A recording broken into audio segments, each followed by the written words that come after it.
భయం అన్నది దాదాపుగా మనిషికి సహజం. భయం అన్నది లేని వాళ్ళు ఉండరు.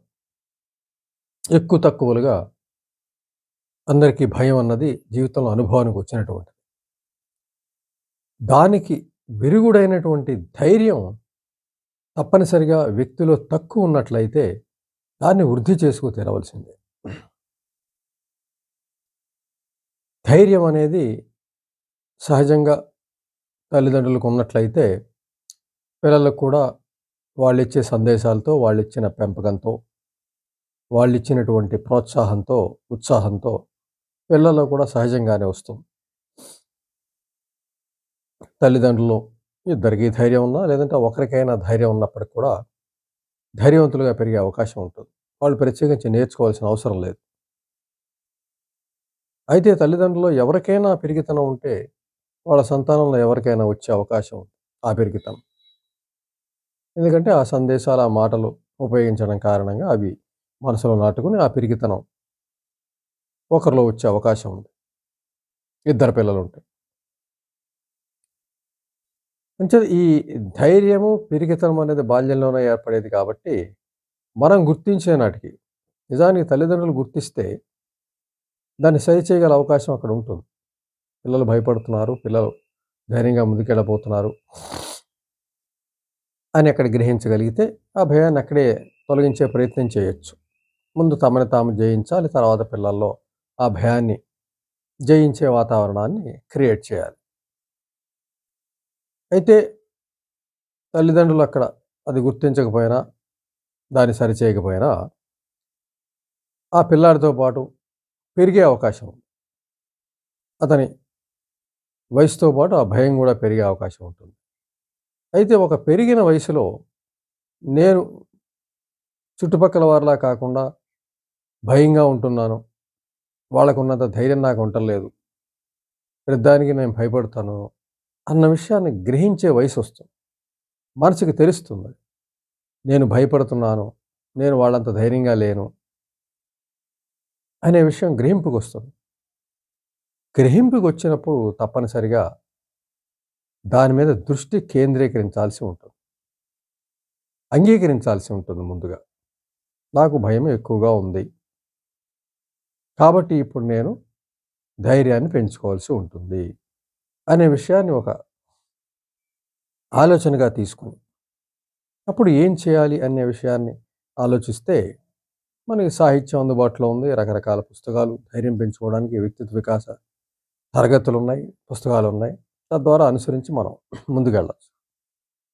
ముఖ్యంగా భయం అన్నది పెరుగుతూ ఉంటుందని చెప్పుకున్నాం. దాన్ని ముందుగా అదుపు చేయాల్సిన అవసరం ఉంది. భయం అన్నది ఒక ఊహ మాత్రమే. ఆ ఊహను అదుపు చేయగలిగితే భయం తగ్గుతుంది. అంటే మనకి ఊహించే శక్తి సహజంగా ఉంటుంది. ఆ ఊహాశక్తి దుర్వినియోగం అయినప్పుడు భయం మరింత పెరిగే అవకాశం ఉంటుంది. ధైర్యవంతుడు వెళ్ళే దారిలో పిరికివాడిని పంపిస్తే, ధైర్యవంతుడు ఏ విధమైన ఆలోచన లేకుండా ముందుకెళ్తే, పిరికివాడు ప్రతి చిన్న దానికి కూడా స్పందిస్తూ, ఆగిపోతూ, వెళ్ళలేదా అని సందేహపడుతూ, ఆగిపోయే పరిస్థితి ఉండొచ్చు, వెనుదిరిగే పరిస్థితి ఉండొచ్చు. అవే పరిస్థితులు ఇద్దరికి కూడా. అవే పరిసరాలు, అవే పరిస్థితులు. కానీ ధైర్యం ఉన్న వ్యక్తి ముందుకెళ్తే, పిరికితనంగా ఉన్న వ్యక్తి భయపడుతూ ముందుకెళ్ళొచ్చు, సందేహాలతో ముందుకెళ్ళొచ్చు, అనుమానాలతో ముందుకెళ్ళొచ్చు, నెమ్మదిగా వెళ్ళొచ్చు, ఆగిపోవచ్చు, వెనుదిరిగి వచ్చేయచ్చు. ఏమైనా జరగచ్చు. మొత్తానికి అవతలకు వెళ్ళే పరిస్థితి ఉండకపోవచ్చు కూడా. అవే పరిసరాలు, అవే పరిస్థితులు. అయినప్పుడు కూడా ఇక్కడ మొదటి ధైర్యంగా ఉన్నటువంటి వ్యక్తికి ఆ ఊహలు లేక ముందుకెళ్ళిపోయాడు. ఇతను ఆ పిరికి ఊహలతో ఏమైపోతుందనే భయంతో, సందేహంతో, అనుమానంతో, శంకతో అనుక్షణం ఆగుతూ, ముందుకి వెళ్తూ చివరికి వెనక్కి వచ్చేయడం జరుగుతుంది. ఈ సన్నివేశం ప్రతి జీవితంలో ప్రతి సంఘటనలోనూ జరిగే అవకాశం ఉంది.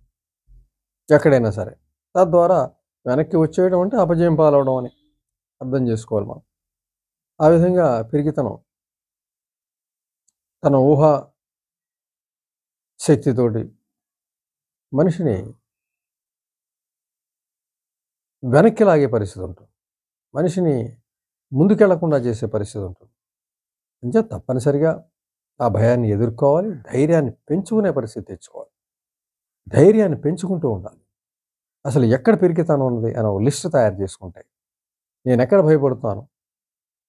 మనుషులే భయపడుతున్నానా? పరిస్థితులు భయపడుతున్నానా? నా భయం ఎక్కడెక్కడుంది? అని ఒక లిస్ట్ తయారు చేసుకుంటే, దానికి వ్యతిరేకంగా భయపడకూడదు అనే ఒక సందేశాన్ని మనం రాసుకొని, వాటిని రీఇన్ఫోర్స్ చేస్తూ, ఉదాహరణకి ఒక సన్నివేశంలో వెళ్ళడానికి భయం. కొత్తవారెవరో ఉన్నారు. వారి మధ్యకి వెళ్ళడం ఒక భయం. అప్పుడు ముందుగా ఆ భయాన్ని నా కొత్త వారిలో వెళ్ళడానికి భయం ఉండదు అనే సందేశాన్ని పదే పదే మనసుకి ఇవ్వటం ద్వారా కొంత భయాన్ని, మానసిక భయాన్ని తగ్గించుకోవచ్చు. తర్వాత కొత్త వారి మధ్య వెళ్తూ ఉండొచ్చు. అనేక సన్నివేశాలు మనం ఊహించుకొని ముందు ఇంట్లో రిహార్సల్స్ చేసుకోవచ్చు. తర్వాత బయటికి వెళ్తూ ఏదైనా ఒక వస్తువు కావాలంటే ఒక కొత్త షాప్కి వెళ్ళటం, అలాగే రోడ్డు మీద వెళ్ళే వ్యక్తిని, ఎవరన్నా కొత్త వ్యక్తిని పలకరించడం, ఏ పోస్ట్ ఆఫీస్కో, బ్యాంకుకో, ఎక్కడికో వెళ్ళినప్పుడు ఆ కొత్త వ్యక్తి దగ్గరికి వెళ్ళి పలకరించడం, ఏదైనా ప్రశ్న వేయటం, అక్కడ ఆ సన్నివేశాన్ని బట్టి వీలైతే మరొక మాట పొడిగించడం, అలా చేయొచ్చు.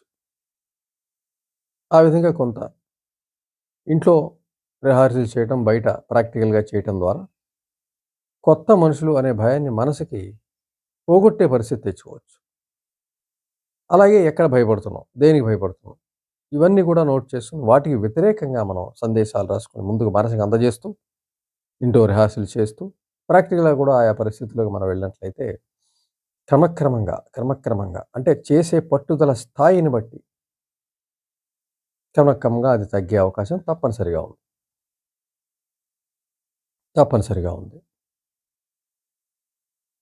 అంచేత ఎక్కడ భయపడుతున్నాం అనే విషయాన్ని మనం తెలుసుకుంటే, అక్కడ ధైర్యాన్ని పెంచుకునే పరిస్థితిని మనం క్రియేట్ చేసుకుని, ఆ భయాన్ని పోగొట్టుకున్నట్లయితే క్రమక్రమంగా ధైర్యం పెరిగే అవకాశం ఉంటుంది.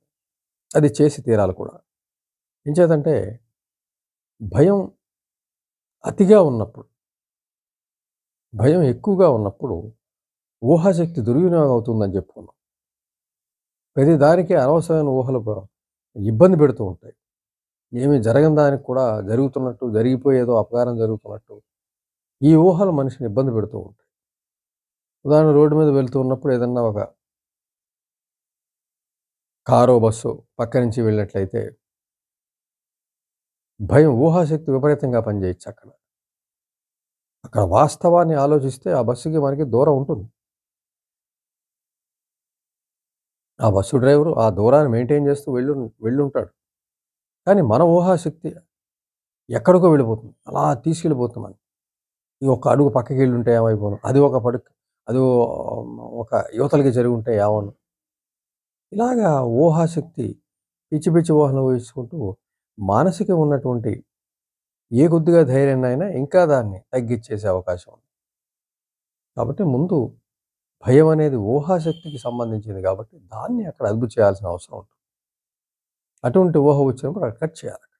తప్పనిసరిగా కట్ చేయాలి అక్కడ ఆ సన్నివేశంలో. ఆ డ్రైవర్కి తెలుసు, నాకు తెలుసు, నా శరీరానికి ఆ స్పర్శ శక్తి ఉంది, ఆ వినికిడి శక్తి ఉంది, దాన్ని నేను అంచనా వేయగలిగాను కాబట్టి దాన్ని టచ్ చేయకుండా నాకు ఉండవలసిన దూరంలో అది వెళ్ళింది, నేను ఉండవలసిన దూరంతో నేను ఉన్నాను. ఒకవేళ అది మరింత దగ్గరికి వచ్చినట్టయితే నేను మరింక యువతలకి జరిగి ఉండేవాడిని. అది అసంకల్పిత చర్యలాగా ఉండేది. శరీరానికి ఆ జాగ్రత్త, మానసిక జాగ్రత్త, సమయస్ఫూర్తి నాకుంది. ఇటువంటి పాజిటివ్గా మనం ఊహాశక్తితో ఉన్నట్లయితే ఆ పాజిటివ్ ఊహాశక్తితోటి మనం భయాన్ని తప్పనిసరిగా తగ్గించుకోవచ్చు. అది నెగిటివ్‌గా తీసుకెళ్తే మనం భయం రోజు రోజుకి పెరిగే అవకాశం ఉంటుంది. వాస్తవ సంఘటనల కన్నా కూడా విపరీతమైన భయం పెట్టి మనిషిని నిర్వీర్యంగా చేసే అవకాశం ఉంది. ఎందుకు పనికిరాని వాడిగా చేసే అవకాశం ఉంది.